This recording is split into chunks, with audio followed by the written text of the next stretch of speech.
Jadi berbicara mengenai pendidikan, kita tahu bahwa pendidikan ini merupakan salah satu elemen penting dalam kehidupan, yang peranannya ini dapat mengubah tatanan kehidupan manusia yang sangat diperlukan, sehingga tatkala semisal sistem dalam pendidikan itu tidak benar, maka ia juga akan menghasilkan produk sumber daya manusia yang tidak profesional. Nah, jadi aspek teologi itu muncul, ide ini itu muncul ketika seiring adanya kekosongan batin gitu atau kehampaan dalam diri manusia, maka hal ini tuh muncul gitu sisi teologi. Nah, sehingga di sini tuh kita sepakat bahwa fenomena teologi ini tuh teologi pendidikan haruslah diarahkan pada kedalaman teologi yang berpusat pada Al-Quran dan hadis. Nah, dalam konsep teologi pendidikan itu sebenarnya kita bisa bahas dalam berbagai sisi. Tapi di sini saya hanya akan membahas dari sisi teori pembelajaran kognitif. Nah, jadi bagaimana sih kita bisa mengetahui gitu bahwa teori pembelajaran kognitif ini itu sesuai dengan teologi pendidikan Islam.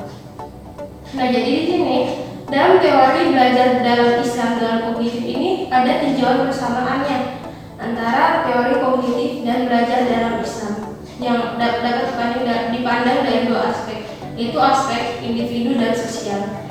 Dari segi aspek individu, ya belajar ini berarti suatu pengembangan potensi dalam diri manusia.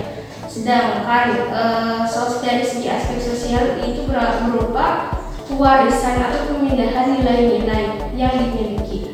Nah, sehingga di sini tuh teori belajar kognitif itu lebih mementingkan proses belajar daripada hasil belajar itu sendiri. Nah, di sini ada fungsi kognitif. Yang pertama yaitu memberikan pengertian. Maksudnya di sini tuh dalam upaya memberikan pengertian dalam teori kognitif ini adanya sebuah untuk menghasilkan pemahaman atau pengertian bagi anak didik. Jadi ada kognitif baru dan kognitif lama itu terhubung sehingga menghasilkan sebuah pengertian yang baru bagi atau pengertian yang dapat dipahami bagi anak peserta didik tersebut. Yang kedua yang menghasilkan emosi, jadi ada konsekuensi emosi berupa perasaan senang, sedih dan lain sebagainya.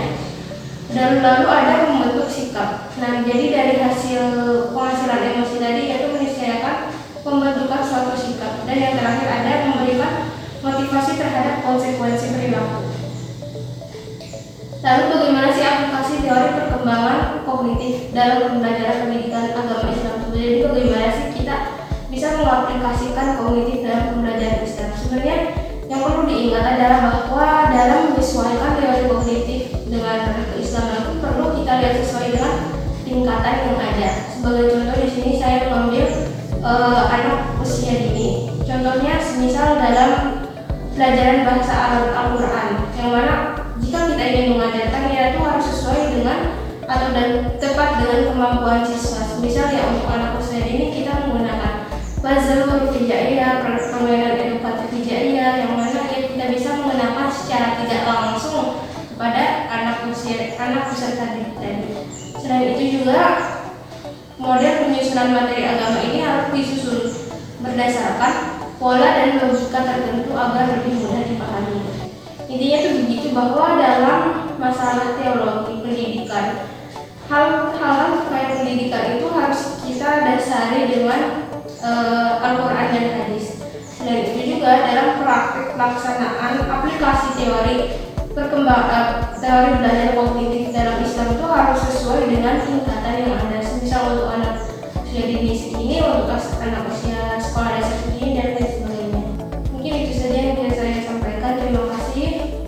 Kurang lebihnya mohon maaf. Wassalamualaikum warahmatullahi wabarakatuh.